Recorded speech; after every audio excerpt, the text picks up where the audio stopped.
আসসালামু আলাইকুম। নতুন আরও একটি ভিডিও নিয়ে আমি মুক্তা আছি আপনাদের সাথে। যেখান থেকে আমার ভিডিওটি দেখছেন, আশা করছি সকলে আল্লাহর রহমতে সুস্থ আছেন, ভালো আছেন। আলহামদুলিল্লাহ, আমরাও বেশ ভালো আছি। খুব সকাল থেকে আজকের ভিডিওটা শুরু করেছি। আশা করছি আজকের ভিডিওটাও আপনাদের ভালো লাগবে। সোহার বাবা বাড়ি থেকে এসেছেন আর আসার সময় অনেক কিছু নিয়ে এসেছেন, আর সেগুলোর সাথে সাথেই বের করে রেখে দিচ্ছি। এখানে অনেক কিছু ফ্রিজ করা আছে। মাংস পাঠিয়েছেন আমার শাশুড়ি মা, আবার কিছু শুকনো বাজারও আছে। তো যেগুলো ফ্রোজেন করা আছে ওগুলো আগে বের করে নিচ্ছি, যেহেতু আবারও ফ্রিজে রেখে দিতে হবে।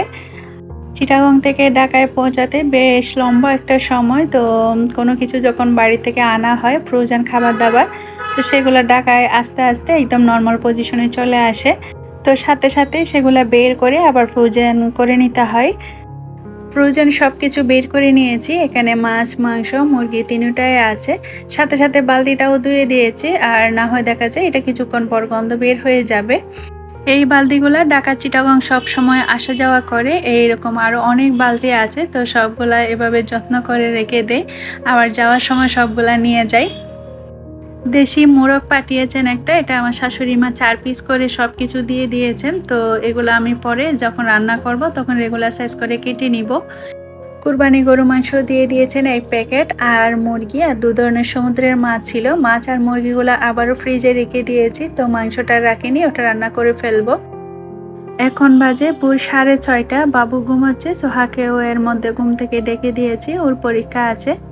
সোহাকে স্কুলে বিদায় দিয়ে তারপরে বাবু ঘুম থাকতে থাকতে আমি রান্নাবান্নাগুলো সেরে ফেলবো। আমার শাশুড়ি মা বলেছেন যে মাংসটা আনার সাথে সাথেই রান্না করে ফেলতে, যেহেতু চালের আটার রুটিগুলো বানিয়ে দিয়েছেন। সবাই মিলে সকালবেলার নাস্তাটা যেন মাংস রান্না করে রুটি দিয়ে খাওয়া হয়, তো সেই ভেবে আমি মাংসটা রান্না করে ফেলছি, না হয় দুপুরের দিকে রান্না করতাম। আর সোহারও যেহেতু স্কুল আছে, ও আস্তে আস্তে দুপুর হয়ে যাবে, তো সেই সময়টাতে কাজ করাটা একটু কষ্ট হয়ে যায়, যেহেতু সব কাজ সংসারে সকালবেলাটার মধ্যেই থাকে। তো বাবু ঘুম থাকতে থাকতে সুপারম্যান হয়ে সব কাজ কিন্তু আমি দৌড়ের উপর করে ফেলবো। রান্নাটাও সকাল সকাল করে ফেললে একটা ঝামেলা শেষ, আর অন্যান্য কাজগুলো বাবুকে নিয়েও কিন্তু করতে সমস্যা হয় না, তবে কিচেনের কাজটা একটু সমস্যা হয়ে যায়। রুটিগুলাও নর্মাল ফ্রিজে রেখে দিব, আর যেহেতু গতকাল সন্ধ্যার দিকে রুটিগুলো বানানো হয়েছে আর অনেক গরম পড়ছে, যদি এভাবে রেখে দিই নষ্ট হয়ে যাওয়ার সম্ভাবনা আছে। নর্মাল ফ্রিজে রেখে দিচ্ছি, জাস্ট খাওয়ার সময় একটু ওভেনে গরম করে নিব। এই নাস্তাগুলো আমাদের অঞ্চলে খাজা বলে পরিচিত, তো কোন অঞ্চলে কী নামে বলে আমি ঠিক জানি না, হয়তোবা অনেক অঞ্চলে খাজা বলে। তো আসলে বিভিন্ন খাবারের বিভিন্ন অঞ্চল ভেদে নামের ভিন্নতা কিন্তু রয়েছে। যাই হোক, এই খাজাগুলো অনেকটা ক্রিস্পি আছে, একটু খেয়ে দেখলাম। তো এই নাস্তাগুলো চা দিয়ে খেতে কিন্তু বেশ ভালো লাগে। একটা এয়ারটাইট বয়ম করে খাজাগুলো রেখে দিচ্ছি। এগুলো খুবই ক্রিস্পি আছে, আর মাস জুড়ে এভাবে ক্রিস্পি থাকবে এবং মাস জুড়ে খাওয়া যাবে।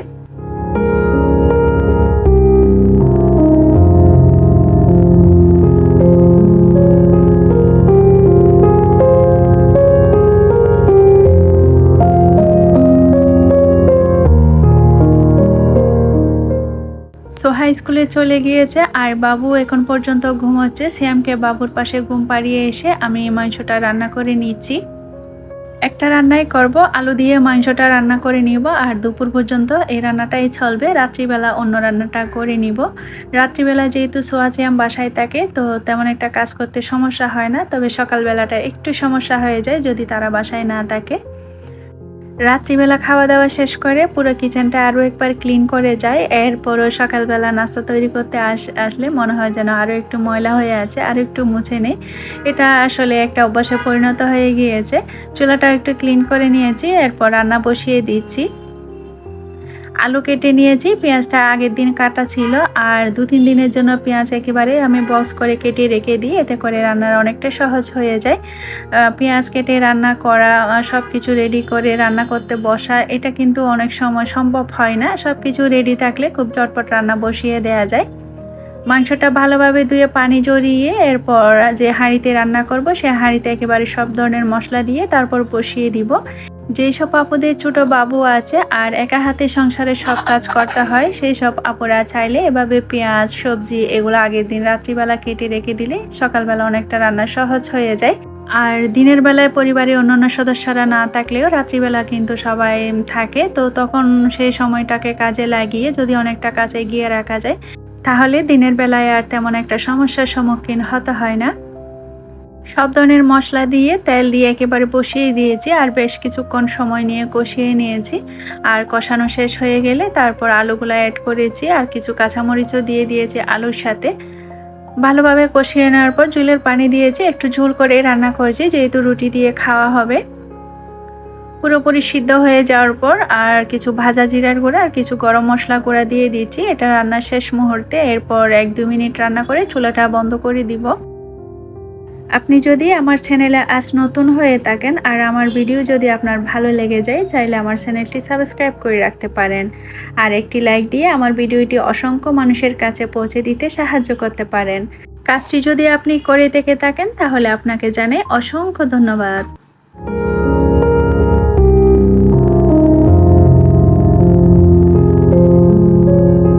রান্না শেষ করে ডাইনিং টেবিলে সকালে খাবারটা রেডি করে রেখে এসেছি। এর মধ্যে বাবু ঘুম থেকে উঠে গিয়েছে। কিছুক্ষণ বাবুকে সময় দিয়ে ও যখন আবার ঘুমিয়ে পড়েছে এরপর চলে এসেছি আমি লিভিং রুমে, কিছু কাজ আছে ওগুলো করে নেওয়ার জন্য। কয়েকদিন আগে ড্রয়িং রুমের জন্য কিছু শোপিস কিনেছিলাম, তো ওইগুলো একটু সাজিয়ে নিয়েছি আপনাদেরকে সাথে নিয়ে। আর্টিফিশিয়াল কোনো কিছু দিয়ে ঘর সাজানোর থেকে রিয়েল প্ল্যান্ট দিয়ে ঘর সাজালে কিন্তু দেখতে একটু বেশি ভালো লাগে, আবার অক্সিজেন সরবরাহের জন্য কিন্তু খুব ভালো। সোফার পাশে এই ছোট্ট সাইড টেবিলটা, এখানে আগে একটা আর্টিফিশিয়ালের শোপিস ছিল তো ওটা নিয়ে নিয়েছি। তো কদিন ধরে ভাবছিলাম যে এখানে একটা রিয়েল প্ল্যান্ট রাখি, যেহেতু দরজা খুললে এই টেবিলটা চোখে পড়ে, তো যদি এই গাছটা চোখে পড়ে তো চোখের একটা প্রশান্তি মনে হবে।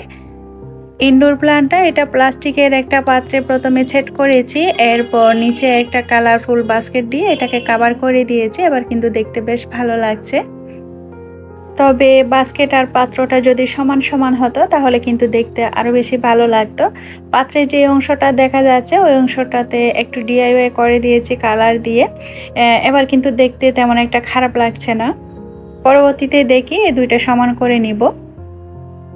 ড্রয়িং রুমে যখন এসেছি কাজ যখন ধরেছি তো ভাবছি পুরোটাই করে নিই, আবার কিছুটা বাকি রাখবো কেন, ঝুলমুল যা ছিল সব ঝেড়ে নিয়েছি। এবার ফার্নিচারগুলোও মুছে নিচ্ছি, এরপর সোফাগুলোও ঝেড়ে নিয়েছি, তারপর সব কিছু আবার গুছিয়ে নিচ্ছি, একটু সাজিয়ে নিচ্ছি। দুই সোফার কর্নারে টেলিফোন সেটটা রেখেছি, এর পেছনে এই দানিটা ছিল আর এখানে যে আর্টিফিশিয়ালের ফ্লাওয়ারগুলো ছিল ওগুলা বেশ অনেক দিন হয়ে গিয়েছে। আর যখন ময়লাগুলা ওয়াশ করার জন্য ধুয়েছি এরপর কিন্তু আরও বেশি নষ্ট হয়ে গিয়েছে, দেখতে একদমই ভালো লাগছিল না। যেহেতু ড্রয়িং রুম একটু সাজানো গোছানো তো থাকতে হবে, তো নতুন ফ্লাওয়ার নিয়ে এসেছি আর্টিফিশিয়ালের, আর ওগুলো দিয়ে একটু সাজিয়ে নিব। আর আগেরগুলা বাদ করে দিয়েছি। পুরোটা একটু ভিজা কাপড় দিয়ে মুছে নিয়েছি, যেহেতু এটা মাটির, তো ভিজা কাপড় দিয়ে মোছার পরে কিন্তু খুব চকচকে হয়ে গিয়েছে।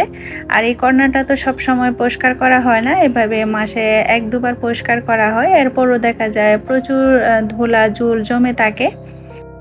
সব কিছু ভালোভাবে ক্লিন করে আবার ফ্লাওয়ারগুলো সেট করে নিয়েছি। এবার কিন্তু দেখতে আগের চেয়েও বেশি ভালো লাগছে।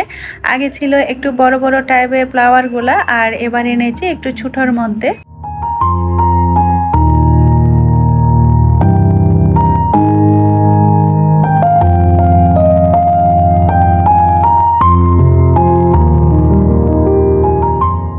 সবচেয়ে যে জিনিসটা আমার একটু চেঞ্জ করতে বেশি ভালো লাগে সেটা হচ্ছে এই সেন্টার টেবিলটা।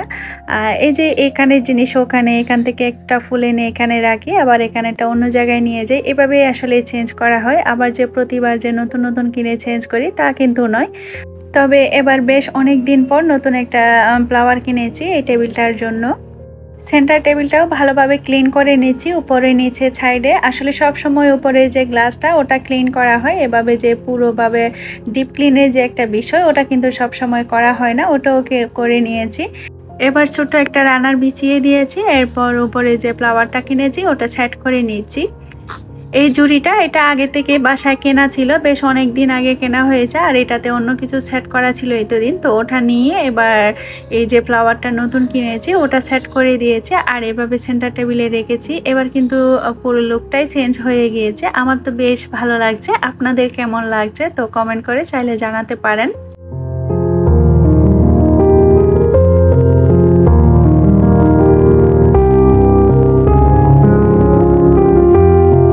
এটা হচ্ছে বিকেলবেলা। সোহাসিয়াম বাসায় আসার পর রাত্রিবেলার জন্য একটা রান্না করে নিয়েছি। বিকেলবেলা নাস্তাও করে নিয়েছি অফ ক্যামেরায়।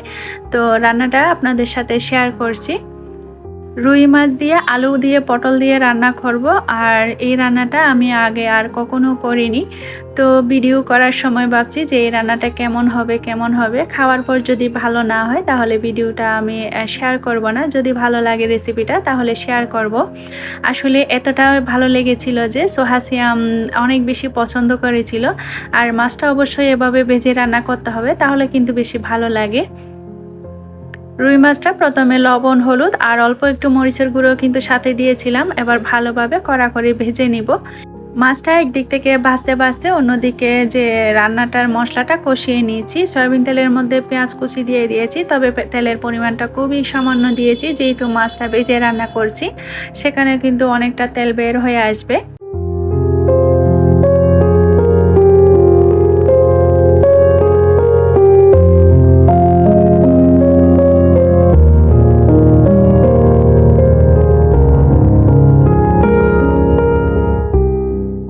মাছ বাছতে দিয়েছি, একদিকে পেঁয়াজটাও বাছতে দিয়েছি, আর একদিক থেকে একটা টমেটো কেটে নিচ্ছি মাছে দেওয়ার জন্য। আর এগুলো ফ্রোজেন টমেটো, আর সাথে সাথে নামিয়ে কিন্তু এগুলো পিস করে ফেলতে হয়। পরবর্তীতে এগুলো পানি হয়ে যায়, পিস করা যায় না। পেঁয়াজটা হালকা ভাজা হয়ে গেলে রসুন বাটা দিয়ে দিচ্ছি 1 চা চামচ। আর রসুনটা দিয়ে আরও কিছুক্ষণ ভেজে নিব। এতে করে রসুনের যে একটা বাজে স্মেল আছে ওটা দূর হয়ে যাবে। অল্প একটু পানি দিয়ে অন্যান্য মশলাগুলো অ্যাড করে দিচ্ছি। লবণ দিয়ে দিচ্ছি পরিমাণ মতো, আর হলুদের গুঁড়া, ধনিয়া জিরার গুঁড়া, লাল মরিচের গুঁড়া দিয়ে দিচ্ছি। মশলাগুলো দিয়ে আরও কিছুক্ষণ কষিয়ে নিচ্ছি। কষিয়ে নেওয়ার পর টমেটোটা দিয়ে দিচ্ছি। টমেটো দিয়ে আলু পটলগুলোও সাথে দিয়ে দিচ্ছি। সবজিগুলো আগে কিছুক্ষণ একটু কষিয়ে নিব। কষানো হয়ে গেলে ভেজে রাখা মাছগুলো দিয়ে দিব। ভেজে রাখা মাছগুলো দিয়ে বেশিক্ষণ রান্না করব না, তো আগ মুহূর্তে আলু পটলগুলো মোটামুটি সিদ্ধ করে নিব। একটা কাজ নিয়ে কাজটা শেষ হতে বসে থাকলে অন্যান্য কাজগুলো পড়ে থাকবে, আর সময়ের মধ্যে সব কাজ করা সম্ভব হবে না। তো একটু বুদ্ধি কাটিয়ে একটা কাজের মধ্যে আরও কয়েকটা কাজ কিন্তু করে নেওয়া যায়। বিশেষ করে যাদের ছোট বেবি আছে, তো তাদের কিন্তু এভাবে একটু বুদ্ধি কাটিয়ে কাজ করতে হয়, না হলে দেখা যায় সারাটা দিন কাজ করতে হয়, কোনো কাজ শেষ হয় না। তবে এভাবে একটু বুদ্ধি কাটিয়ে কাজ করবেন, দেখবেন কাজের অনেকটা সহজ হয়ে যাবে, আবার কম সময়ে অনেক কাজ করে নিতে পারবেন। সবজিগুলা মোটামুটি সিদ্ধ করে নিয়েছি। এবার ঝোলের পানি দিয়ে উপর থেকে মাছগুলা বিছিয়ে সাজিয়ে দিয়েছি। এবার জাস্ট 2-1টা বলক তুলে নিব, এরপর রান্নাটা হয়ে যাবে। ভেজে রাখা মাছ বেশিক্ষণ রান্না করতে হয় না, 2-1টা বলক তুলে নিলে হয়ে যায়। আর বেশিক্ষণ রান্না করলে এর টেস্টটা একটু কমে যায়। রান্নাটা শেষ হতে এদিক থেকে যে সিংয়ের মধ্যে রান্না করতে যেগুলা জমি ছিল সেগুলো ধুয়ে নিয়েছি। বাবু হওয়ার পর আমার ভিডিওগুলো দেখে অনেক আপুরা আমাকে কমেন্ট করেন, আপু তুমি কিভাবে ছোট বাবু নিয়ে এত সুন্দর গুছিয়ে কাজ করো। আবার অনেক আপুরাই বলেন, আপু তোমার কাজ দেখে, তোমার ভিডিও দেখে আমরাও কিন্তু উৎসাহ পাচ্ছি। আপুদের উদ্দেশ্যে বলছি, আমি কিন্তু এভাবেই সুপারম্যান হয়ে ছোট বাবু নিয়ে সব সময় কাজ করে থাকি।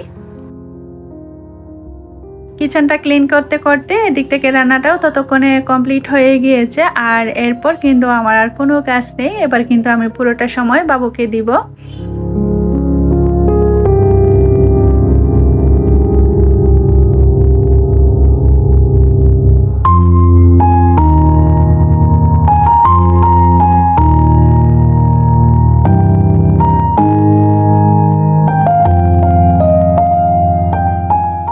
সবার সুস্বাস্থ্য ও সুস্থতা কামনা করছি, আর সেই সাথে আমার পরবর্তী ভিডিও দেখার আমন্ত্রণ জানিয়ে আমার আজকের ভিডিওটা এখানেই শেষ করছি। আল্লাহ হাফেজ, আসসালামু আলাইকুম।